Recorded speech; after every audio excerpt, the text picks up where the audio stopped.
సినిమాలో item song అంటే గతంలో ప్రత్యేక నర్తకీలు ఉండేవారు. వారితోనే మసాలా పాటలు చేయించేవారు. వీటికి హీరోయిన్లు దూరంగా ఉండేవారు. ప్రస్తుతం ట్రెండ్ మారిపోయింది. సినిమాలో కథానాయకులే ఐటెం సాంగులు చేస్తున్నారు. ఇందుకోసం రెమ్యూనరేషన్ కూడా భారీగా ఉంటుంది.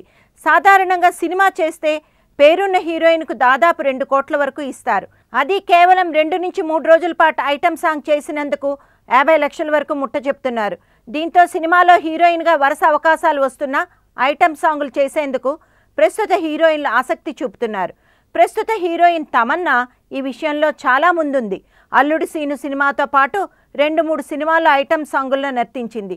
తాజాగా చిరంజీవి 150 సినిమాలో కూడా స్పెషల్ సాంగ్లో ఆడి పాడుతున్నట్లు సమాచారం.